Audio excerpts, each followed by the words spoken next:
All right, join me right now is UFC flyweight contender Roxanne Modafferi. Roxanne, good to see your face in this new year. How are you feeling? I feel great. A little beat up from training, but I'm so excited and ready to fight. You had to train through the holidays. How many training camps have you had through the holidays? Because it's something that most fighters really don't like. Yeah, it kind of sucks, but I've had a couple. It's all right. I have dedicated coaches and training partners who are willing to take time, out of their holiday and train with me. So I'm very grateful for that. Thanks John Wood, Gunderson, Serena, Chris. Do you usually go back home if you don't have a fight coming up, or do you stay training all the time? I do. I like to take a week off and go to, Boston, New England to see my dad and my mom. But actually, because of COVID, the whole COVID thing, I kind of thought it would be bad, so I went back a little bit earlier to visit them.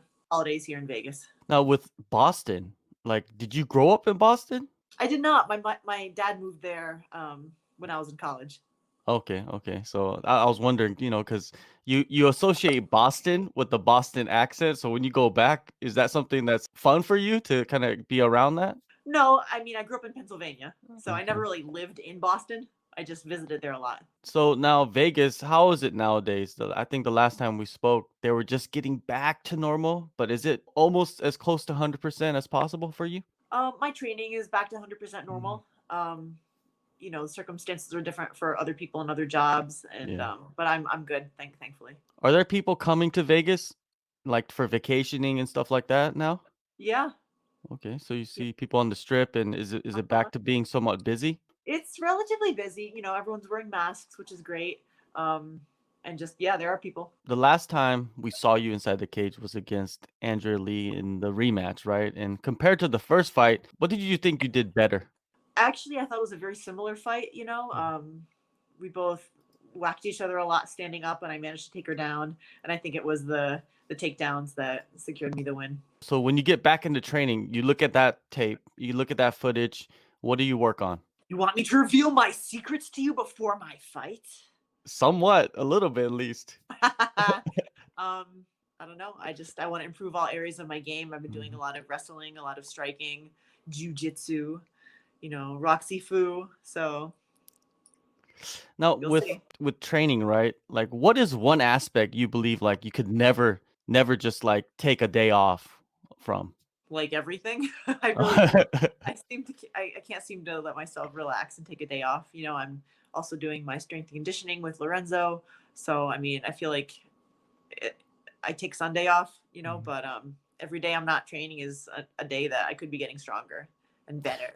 Do you ever get caught up in maybe overtraining from time to time Oh and yeah, having I people most telling you certainly. to Oh, really? Oh So yeah, you have people telling you like, "Chill out, Roxy, like you gotta all the go time. home." Yeah, all the time. Well, I guess that's a good thing and a bad thing because you sometimes you have to motivate certain fighters to train, which is kind of weird because it's your job, some of them, you know what I mean? But then So, you yourself, you're like, you have to pull yourself back. I guess it's a job that where you get to control how much time you invest in yourself, which is good. yeah, it's true. I got to listen to my coaches and make sure I'm Mm. smart.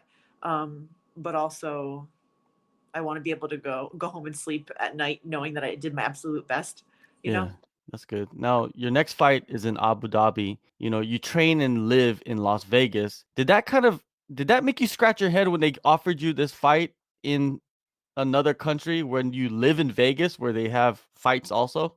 Well, I feel like they have foreign fighters go to Abu Dhabi more, right? Because Mhm. I have trouble coming to America. But then again, I've seen other fighters, come to Vegas.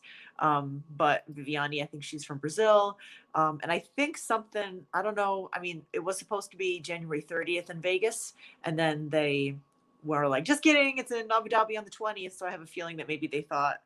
I don't know. I'm just surmising that Um, maybe they didn't want to take the chance that something would happen in Vegas, and they wanted to just do it all in Abu Dhabi. So whatever, I'll just go where they send me. But I kind of would rather have done it in Vegas, but I don't get that choice. for sure. Now, one very noticeable difference on Fight Island is there's going to be a new arena and there will be fans in attendance. Oh, really? Yeah, they just announced it today, Oh, cool. right I didn't before know this that. interview.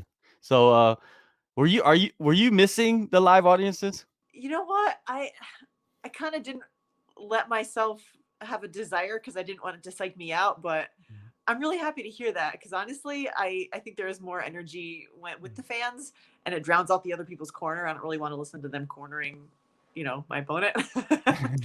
So this will be cool. Yeah, now you got Fight Island with an audience, and then you No, got Vegas without an audience. So it's like I don't know, it's hard. It would be hard to choose because you don't want to fly, you don't want to spend that extra time to fly over there and do the quarantines.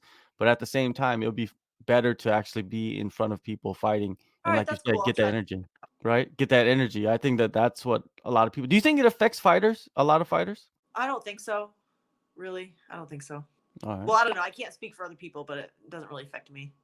All right. So you could be fighting in a parking garage and it's the same as fighting in the octagon at the Apex.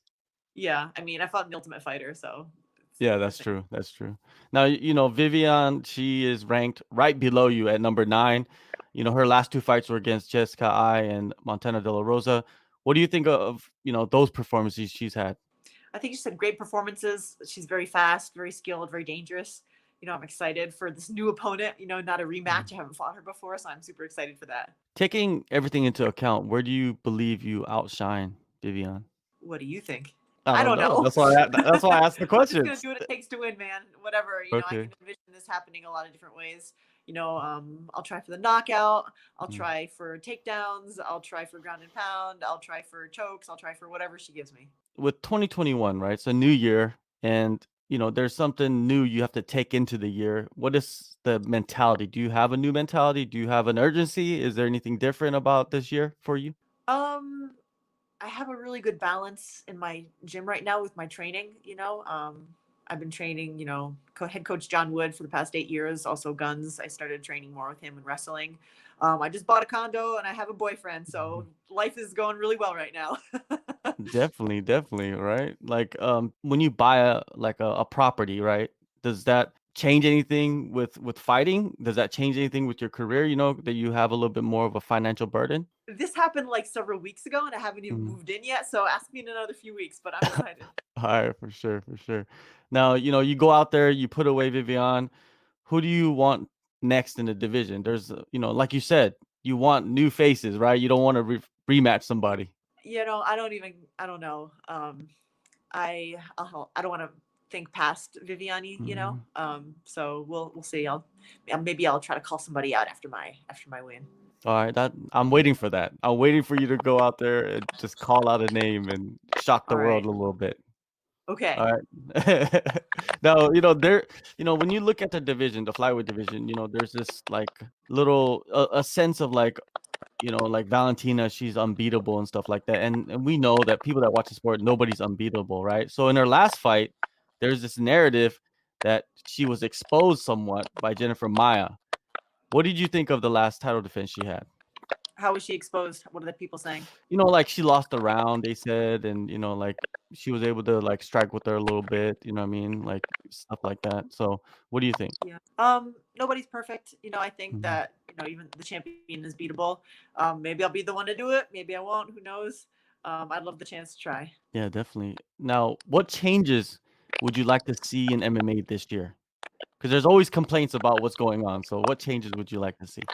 I think the main thing is the whole weight missing thing. Mhm. I want the weight miss to affect the fight negatively for the misser because right Uh, now they have to pay extra money if they miss weight, but that whatever, like who cares? Because the fight is still unfair because the person who makes weight is still at a disadvantage to the person who missed weight because the person who mhm. missed weight's heavier. But if they take a point, then take a point away from the misser, then that affects the fight. So I would like to see that kind of change happen. And I think I even wrote to the commission, and Mhm. the person just wrote like, "Oh, thanks for your opinion," but didn't really make any action. And I think that the UFC say they can't do anything because it's a commission deal, so everyone's just kind of going in a circle. So I think it's going to take some high big wig, either like Dana White or Israel Adesanya or somebody to like make a stink, not me, in order for change Mhm. to happen. And you spent a lot of time in Japan, and in Japan, if you miss weight, massive penalty, Massive financially. penalty. Yeah, basically you can't even win the fight, right, if you do fight. Exactly. Yeah, I understand Exactly. what you're saying. It is something that we do need to look at more closely and get people more responsible and accountable for their actions ahead of a fight, right? Because One thing that I do like is that a few people who've missed weight, especially in the few females who've missed weight, have gone up a Mhm. weight class. So like Alexa Oh, Grasso missed weight, she went up. Missy Barber missed weight, she went up. Someone else went, but I like that. Like that's what you should do responsibly. You can't make weight, then you go up. I think Joanne, my teammate JoJo, called her when she did that. So do it. all That's right. what it takes. Definitely, definitely. You know that you bring up a good issue right there. Now, in this fight, what do you expect from yourself? I expect speed, and I expect being opportunistic, and I expect beautiful violence. I expect it too. Well, that's what we're gonna see on January 20th, UFC Fight Island 8, Abu Dhabi. Thank you, Roxanne, for the time. I appreciate it, and good luck on in this fight and this whole year. You know, I think it's gonna be looking up for everybody. Yes, thank you. Take a move in the ring. You can hit me with a